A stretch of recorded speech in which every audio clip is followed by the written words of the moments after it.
Hello, guys. We're back again. Are you right, Steve? I'm great, thank you. How are you, Douglas? Douglas is here. Douglas is here. Well, we've got an interesting one tonight. So, Brass Monkey Steve has been doing his roaming report a bit again. And who have you got on the menu for us tonight then, Steve?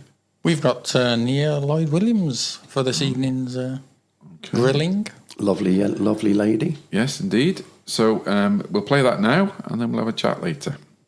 And here we are. So we're here today on a lovely day out here. It's too nice to be inside, really, isn't it? Too nice to be inside. Yes, we're here with Nia Lloyd Williams in her house. Thank you for inviting us to visit you today. No problem at all. We're going to go sort of through the standard questions we go through with everybody and try and just have a general chat about banding and what's happened in the past and any little anecdotes or memories. As lots of things come up. As a lot of things come up. Yes. Some of them cannot be broadcast. We've gone through them already, hopefully. Yes. We'll have lots of bleeps and yes, we'll get the scissors out later and cut a few bits out. What happens in band stays in band. Absolutely, yes. So, Nia, when did you start playing? Well, I started playing brass instruments when I was 11 years old. They had 3 cornets at the junior school, which is just across the road from where I am now. Yeah. And one day, there was 4 of us in my year, so it was a small village school. Yeah. And one day the headmaster came and said, "Who wants to learn to play cornet?" And I put my hand up. I hadn't asked my mum and dad. No, you never do, yeah. Hadn't, and then I started at 11. I used to go on the bus from Llanefydd. I used to go on the school bus to the next village along in Henllyn in the mornings, and I used to have a brass lesson in the morning and then come back on the bus back home, and that's basically how I learnt brass. I had lessons for a year. Yeah, and was that in the school itself? It was in the school in Henllyn. The Perry would come to Henllyn. That's good. They wouldn't come to the school, so yeah. That's how I started, and then that was it basically till I was 17. Yeah. Because I'd gone to high school and I didn't play after that, and that was it. I could play the piano a little bit. Yeah. I could read music, and that was it. Yeah. It's a great benefit if you can read music as well, though, isn't it? Because talking to a lot of people, we've got sort of 2 streams really. We've got the brass people who've just done brass from scratch, and then we've had other people who've played the piano a little bit before or after and things, and it's just that general musical bit of things and understanding things and clefs and things, isn't it? It all helps. And I used to have piano lessons in the village, and I had to read bass clef and treble clef, and the thing was to go and play the organ in the chapel, and then I'm playing cornet as well, and then I was intrinsically lazy. I thought I can play cornet because I only have to read one line of music. 3 vowels and 1 line of music. Yeah. So in that way, I still, when you see somebody playing an organ, I can't believe how they can do it. And the feet as well. The feet are going, 2 hands are going, they're pulling stops, they're doing all different keyboards, and it's amazing, really. Yeah. So you started on cornet. And you started in the school. What about banding? When did you first band? My first band was Rhyl Silver band in 1987. I say it quietly. Yeah. I was 17. Yeah. The Perry at my high school was conducting Rhyl Silver that were rebuilding after a period of going down to about 6 players. And he invited me to go along. And I remember going there at as 3rd cornet. Yes. And Rhyl Silver band room it was damp. Cigarette smoke. The heaters were like copper pipes. And, but it was all fascinating. Yeah.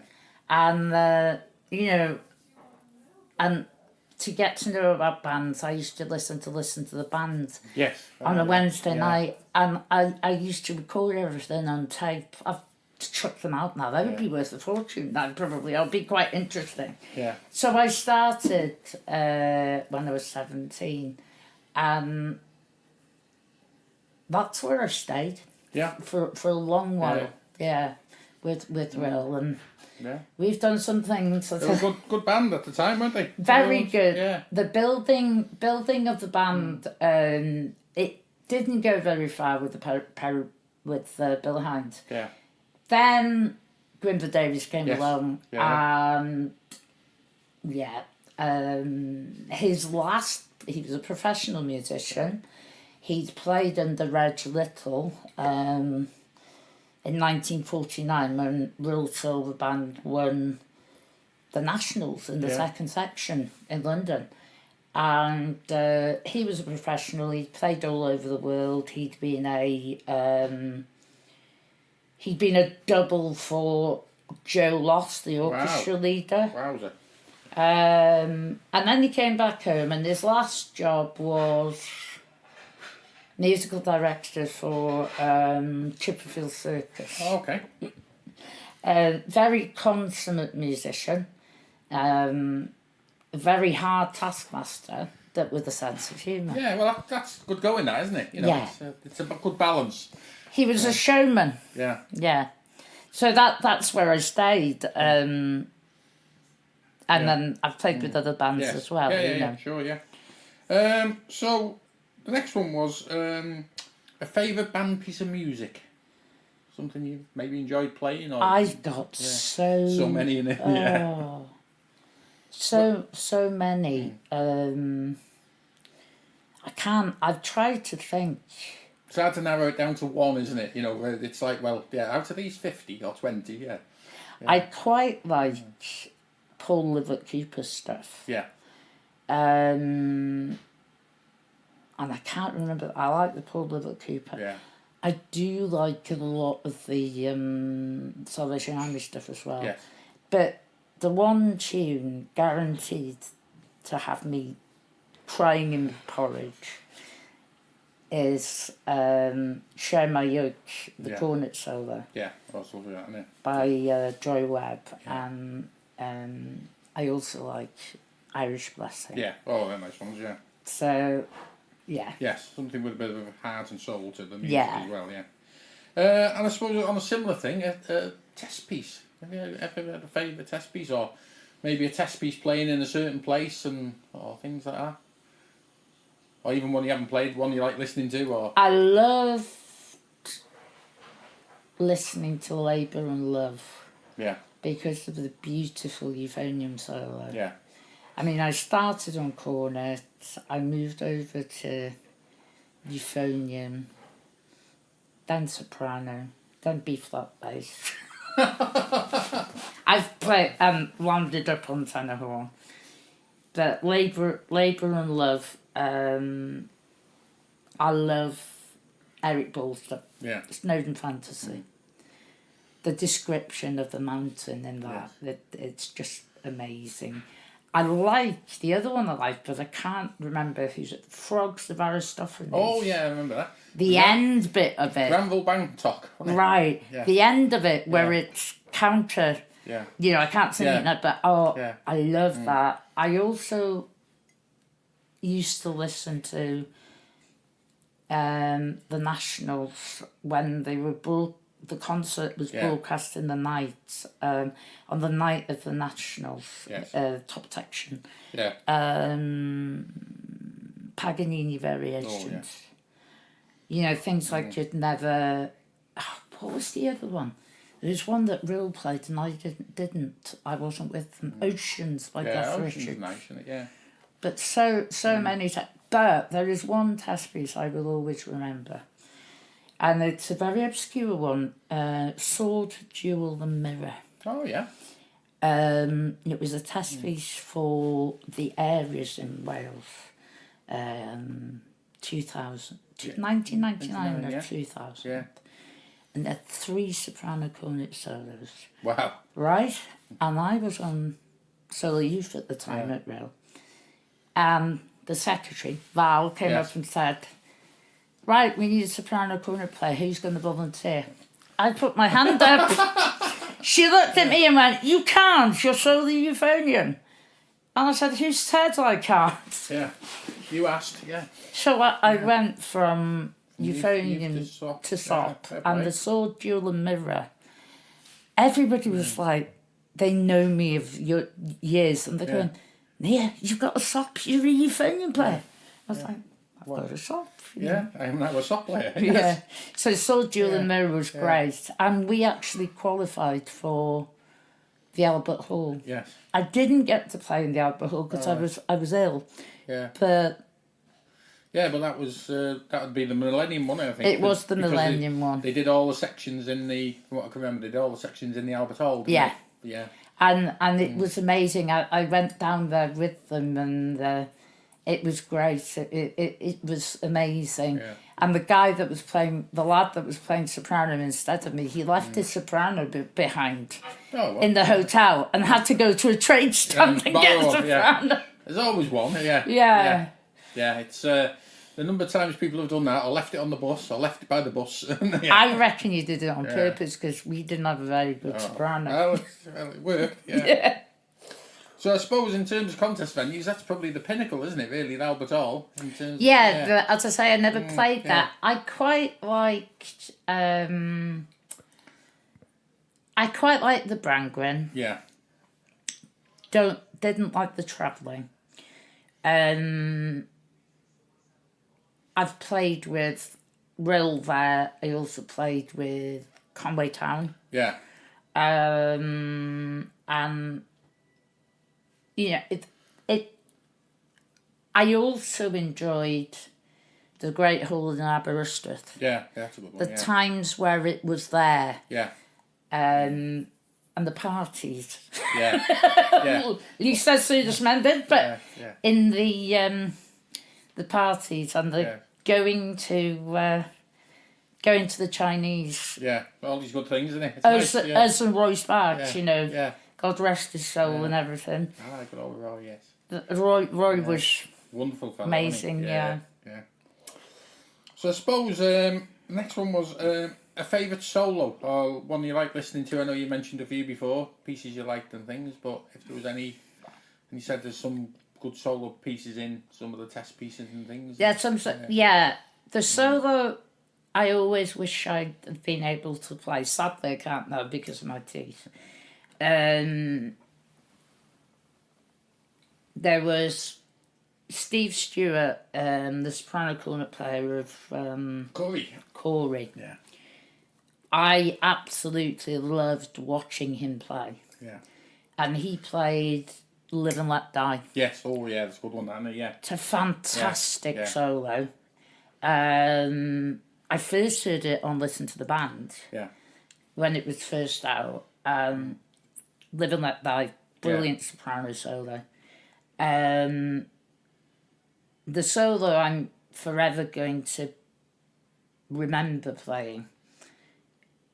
It's my first time as a soloist ever with Rhyl Silver. A trip to Cornwall back in the 90s. And I got asked to play Myfanwy. Yeah. And being 100% Welsher than Welsh. Yeah. And then the other one was actually playing it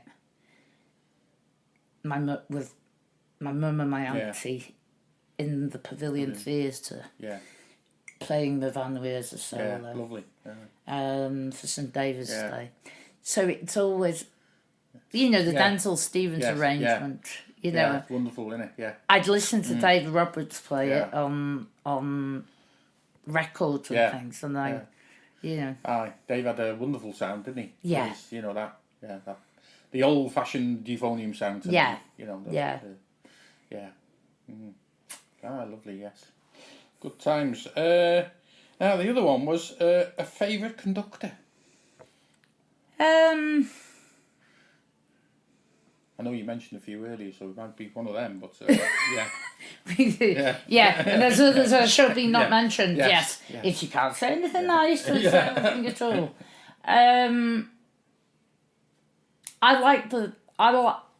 I guess because Grimver was my first proper conductor.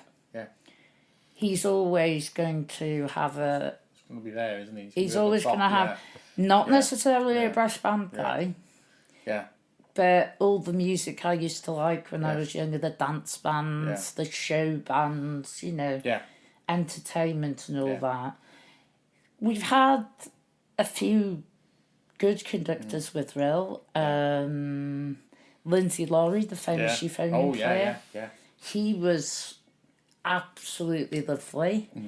And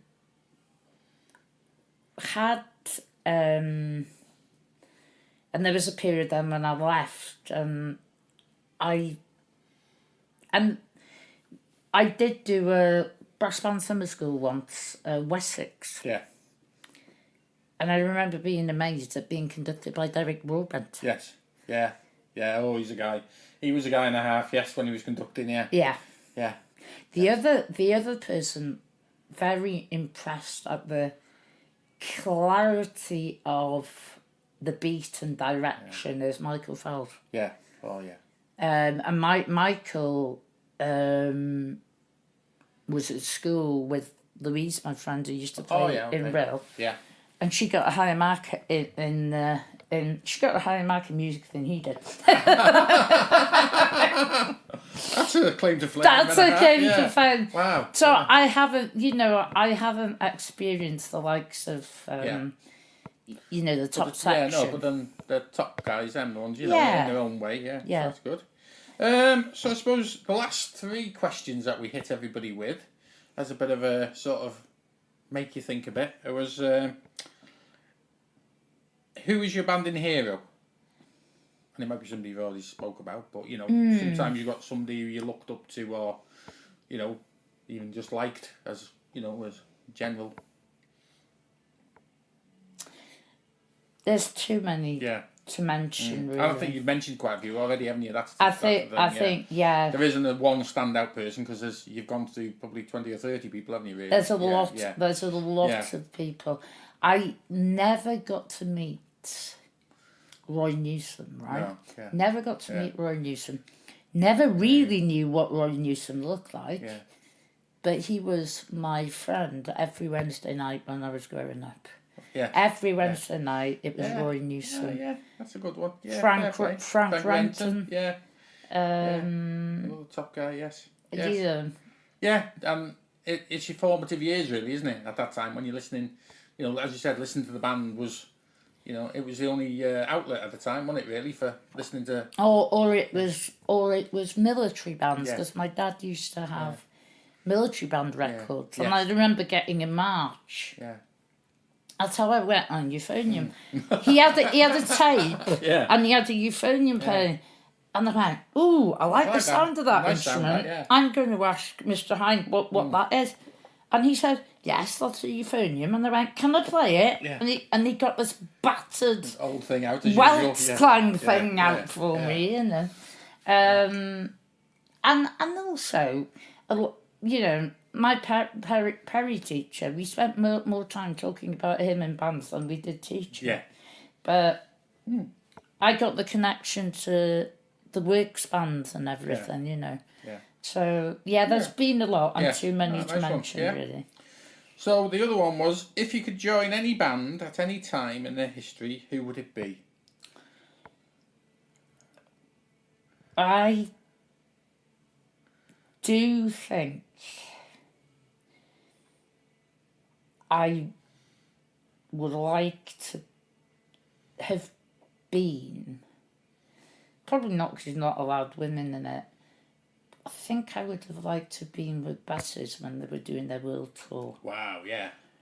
I mean, I did get to play for Bess's. Yeah. At a contest. Wow. And up those narrow stairs into that famous band room, yeah. You know, but I think Bess's or Foden. Yes. I mean, Harry Mortimer, you know. Yes. Yeah. I only met Harry Mortimer once, and it was going into Pontins. Right. You know, the only time when we were only young, there was 3 or 4 of us, and we were just going in the entrance, and who opens the door for us? And he says, "Come on in, lads." And it was like, "Oh, yeah, Mr. Mortimer." It was like, yeah, wow, you know. Yeah. Now, the last question, really, are how would you describe brass banding in 3 words? Now, some people can't get it less than 3,000. No.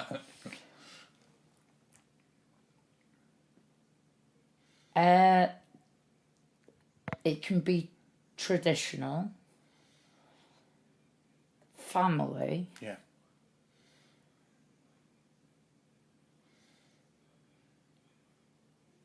and belonging. Yeah, I think it is that. That's what most people come up with, is the family, and that in the family, the brass band family, and also the care and being together. Yeah, that family bit is I mean, the family thing. I've made lifelong friends through banding, and I'm sure you have too. Yeah.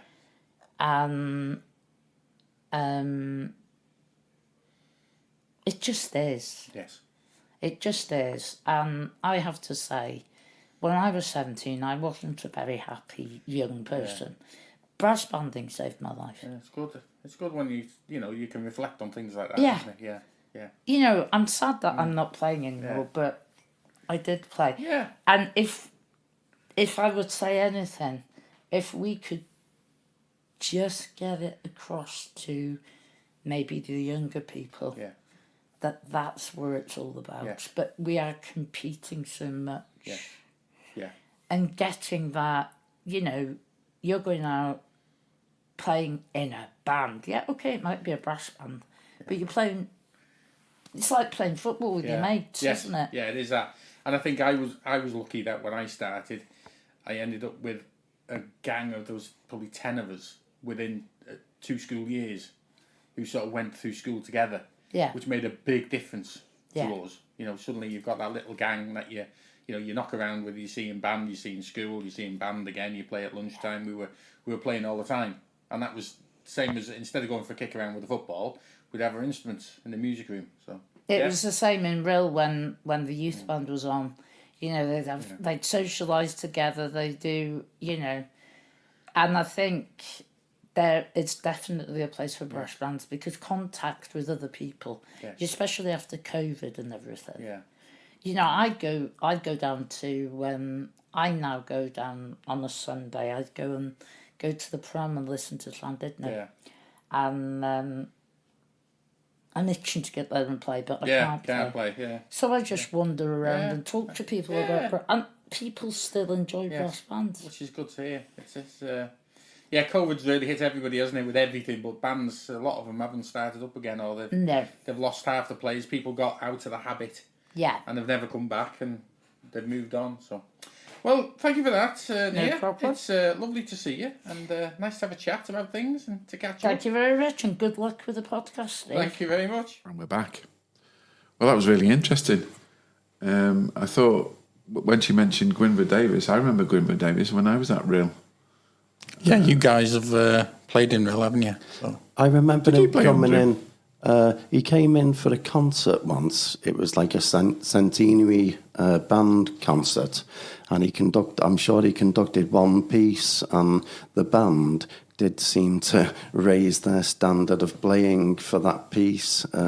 They obviously loved him within Rhyl Band. Yeah. And I know that he did teach, he gave individual lessons to a lot of the young players at that time.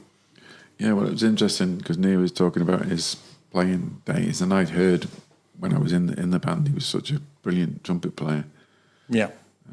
So, yeah, it was really interesting. It was good. She had a good mixture of experiences there, didn't she? What she was talking about, banding-wise. So. Yeah, definitely. And I remember Nia, she did so much work for the band, always sorting out the music, giving out the music, and really just gave 150% really to Rhyl band, yeah. Yeah, so thank you very much, Nia. I really enjoyed that, and hopefully all our listeners out there will enjoy the same. So we're now going to get on and go on to our Doug's Diaries. What you got for us, Doug? Put him under the spot now. Nothing like pressure, is there? I have got one written down tonight, to be honest with you. It's a Holywell brass band job celebrating VE Day. It's on the 9th of May and the doors open at 7 p.m. It's in St Mary's and St Peter's Church in Baggold. The postcode CH6 6AX. £7 for adults, £5 for children under 16. But the entry includes refreshments. I've put a question mark there because I don't really know what the refreshments include. Maybe Mr. Edwards? I don't know what the refreshments are, to be honest, but it sounds like a bargain to me. It does, yeah. So get yourself down there. Sounds good. Got anything else in the offering? The only thing I would say is that the Royal Buckley Junior Band are recruiting. They're looking to encourage youngsters aged 7 or older.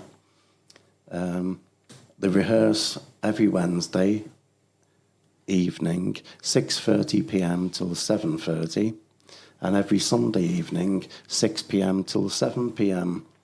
The band trainer in charge has said the next opening for teaching will be in September. If they have their own or school brass instruments, that would be great. If not, the band will obviously see what they've got. Well, that's good. So they're going to do another intake then in September, I guess. That's It's all about the future of the band, isn't it? And I suppose we need an appeal really for any bands out there. If they want us to publicise anything like that, get in touch with you. Doug, at where? The Brass Monkeys podcast at gmail.com. Have I got it right twice? He's done it again. You're getting better at that, mate. So, yeah, I mean, all the people that listen to this, if they're bandsmen or they know bandsmen or if they know of bands that want to publicise anything, just get in touch with them on that email. We'd love to publicise stuff. The more, the better. Obviously, we do a podcast every 2 weeks, so try and get them in. If there's a diary event that's coming up, you've obviously we got to try and get it in before we actually broadcast it, if that makes any sense. So that's great. Well done, mate.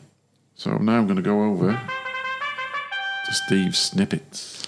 So thanks very much. A few things for this fortnight. I've just seen on 4 Bars West that Nantley Band have reopened their band room. That's just down the coast, so that's good to see. That obviously it'll help them, rejuvenate the players and the band in general. It's got to be good. Yeah, got to be good. You said about my band's VD concert, which I'm looking forward to. I'm going to try and get them myself. I might put my band tie on. I might be able to get in for nothing. You never know. Well, maybe we should put our Brass Monkeys polo shirts on. We might get in for nothing. I'll check out that date again. I'll flick back. Yeah. The other one was another one from Holywell that they're looking for some players. They've got open positions at the minute for an E-flat bass player, a trombone player, and they're looking for 1 or 2 front row cornet players. Right, okay. And of course, that's building on their success at the Welsh area, isn't it? Yes, indeed, yes. And another win for them in the Welsh area, which was great to see. And obviously they're building again to the finals, which would be fantastic. Great to see, local bands in it, with Wrexham as well, going to the finals. Yeah. So, all good stuff. And another totally, for banding really, for raising funds and things, I did notice that there's a Tesco's Stronger Start They're advertising at the moment, and there's up to £1,500 available. Oh wow! So it's one for especially the British bands to look at. There's money out there available. It's just putting the right story together, which I'm sure a silver-tongued committee member could come up with something that would fit the bill. Right. Okay. So how did they go about that? Do you know, Steve? It's with Tesco's or just go to Tesco's. Yeah, right. on their website, or go and see their customer champion. Great stuff. And I know, and Steve just reminded me, talking about Holywell After Players, mine and Doug's, our own band, Royal Buckley, are after a B-flat bass player. If there's one out there. I know, like hen's teeth. The lesser spotted, B-flat bass player. We rehearse on a Wednesday night and a Sunday night. And, if there's players out there who aren't playing, dust your tuba down, come and play. Be great. Well, that's great, guys. I think that's it, isn't it? Oh, I know there's also a certain band in South Wales looking for a euphonium player, aren't they? They certainly are, yes. Our good friends at the Curry band are looking, they're advertising at the moment for a euphonium player. I believe so. So there you go. So get your applications in. What was something I thought I wanted to mention is a big thank you to Ewan Fox from 4 Bars Rest, because he's promoting our podcast. And every time we have an episode, and that's great. And a big thank you for that. And if anyone doesn't know what 4 Bars Rest is, it's the banding online newspaper. Basically, I call it newspaper. It's magazine, whatever you want to call it. Really. Yeah, newspaper. Yeah. So, but if there's anyone out there, Rich, like myself, that doesn't even know what a podcast is, it's learning quickly. So there you go, guys. So it's a bye from me, and it's a bye from me. And a tatty bye from Doug.